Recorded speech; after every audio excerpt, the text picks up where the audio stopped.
Paz e bem a todos, reunidos mais uma vez, a levar a todos vocês do GEUF, Grupo Espírita União Fraternidade, o Evangelho do Cristo, na reflexão do amor e da nossa conduta a nos tornarmos cada vez melhores. Eu trouxe para nós hoje estarmos conversando sobre uma passagem de Jesus, Mateus, capítulo 22, versículos de 1 a 14, a parábolas da festa de núpcias, ou o festim das bodas, né? Uma reflexão para justamente trazer a nós essa união, a qual Deus sempre nos convida, nesse matrimônio junto a teu Filho, ao nosso irmão Jesus.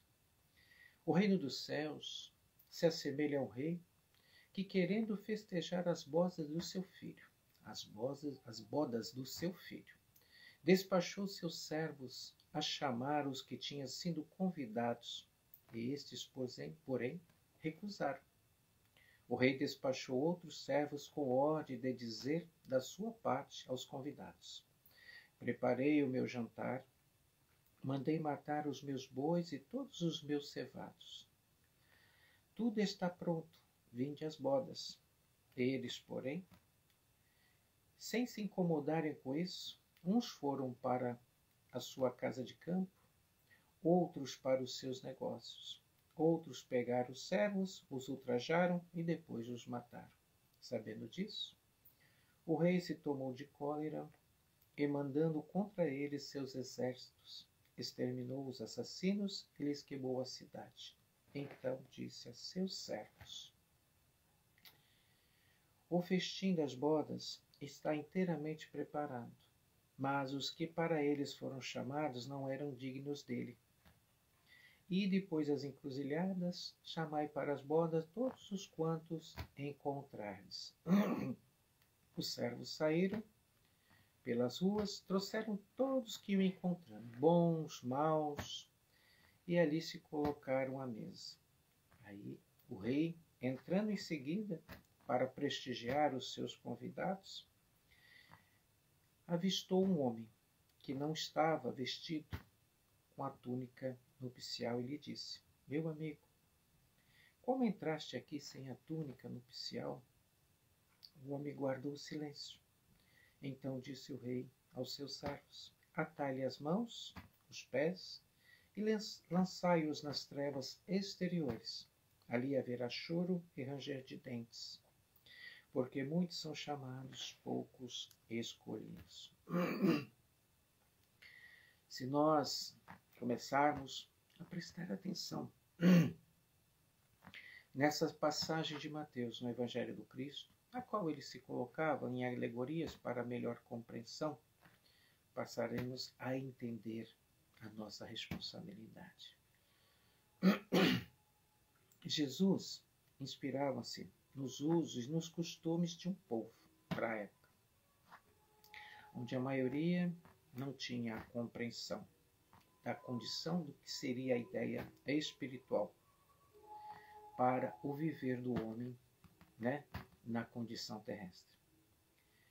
Então, começou, dentro da sua alegoria, utilizar o casamento para mostrar os ensinamentos desse relacionamento, dessa aproximação. As bodas, a qual menciona Jesus, dividem-se em duas partes: a cerimônia e o banquete nupcial. Jesus compara o reino dos céus,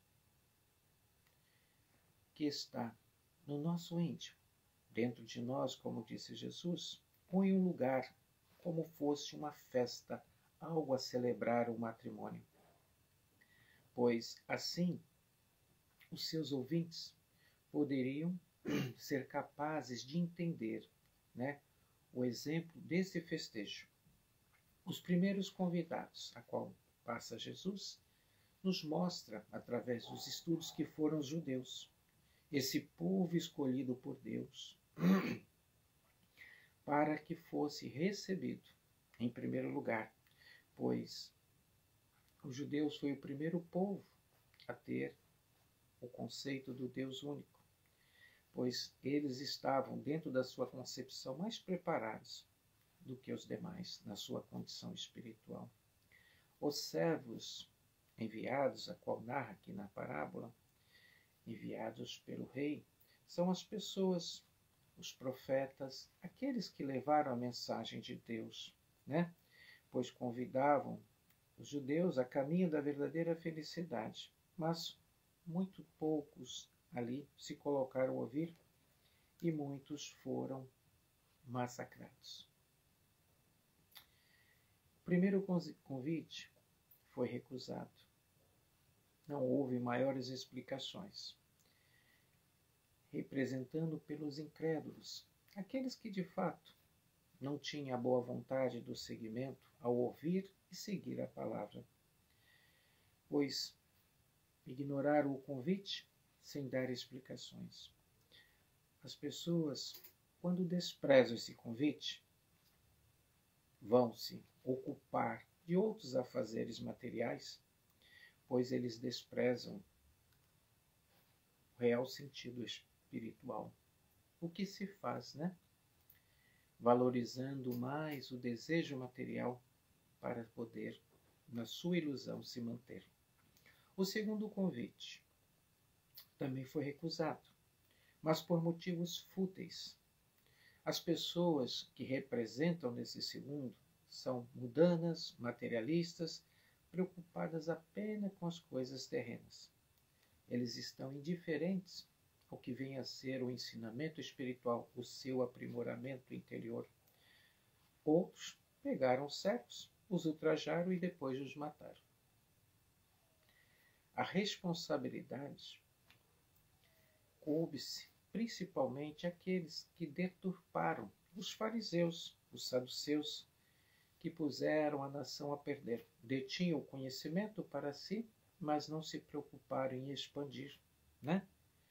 Pois se mantinham orgulhosos em seus postos e pela sua incredulidade, pela sua acomodação.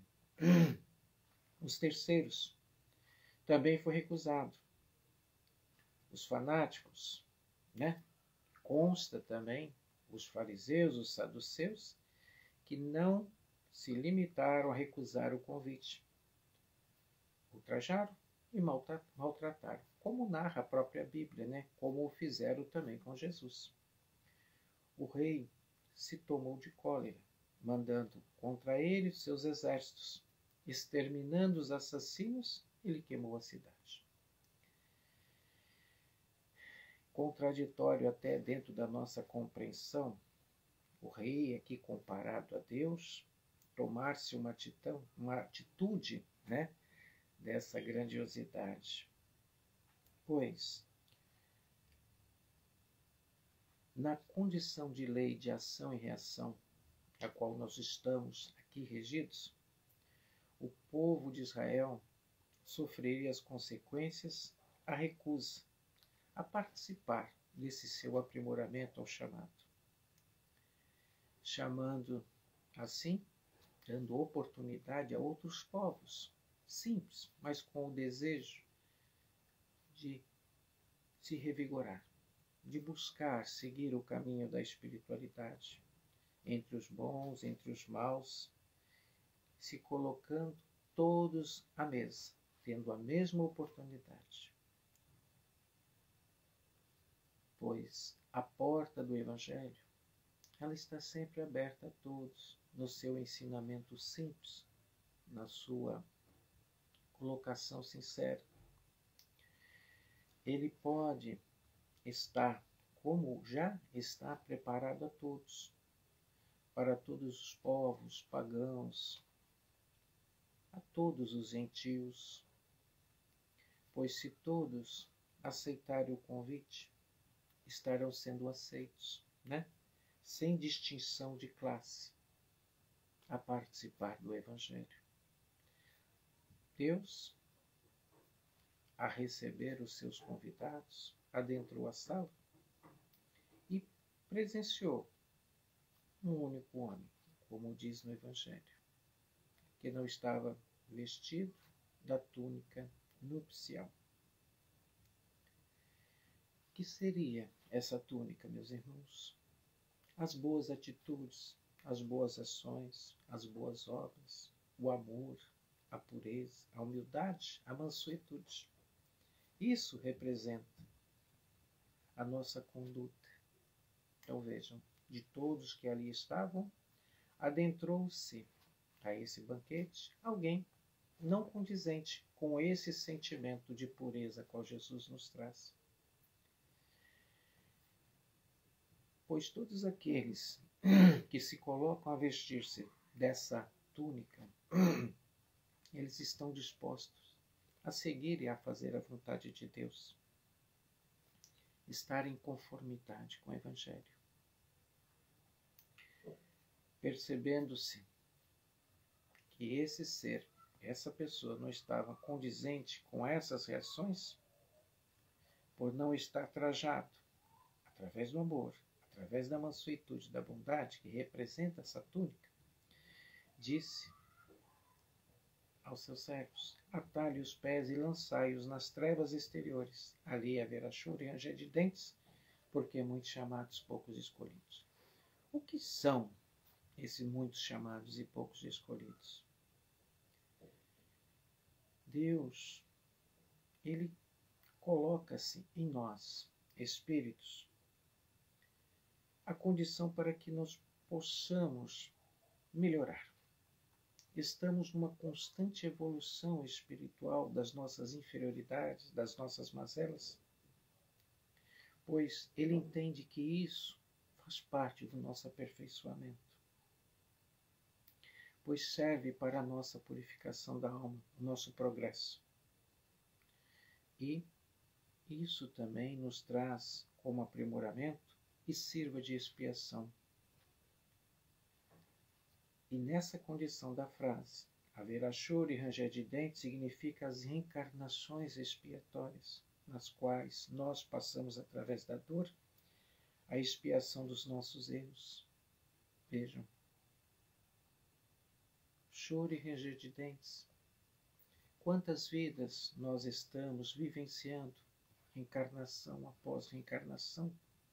Nos encontramos aqui reunidos nesse planeta de provas e expiações, com as nossas provas, a qual sabemos que temos a liberdade, de podermos seguir. Mas as expiações já está em nós. É o nosso comprometimento do passado, ao qual temos que melhorar. Jesus nos traz também muitos chamados, poucos escolhidos. Muitos querem receber o Evangelho para justamente estar em paz consigo mesmo, vivenciar essa satisfação interior, Mas poucos se colocam dentro da condição necessária para a sua transformação, abandonar vícios, suas paixões, Fazer uma reforma íntima, moral da sua transformação. Muitos, poucos, aceitam e se colocam a fazer, pois cabe a nós a decisão de prosseguir nessa terra, nessa transformação, a qual nos é dada e permitida participar, mas depende de nós. O recomeço, a escolha é de cada um de nós. A escolha, meus irmãos, pertence a nós, pois o que esperamos para nós? O nosso desejo, a evolução, a nossa transformação. Vejam, nessa parábola,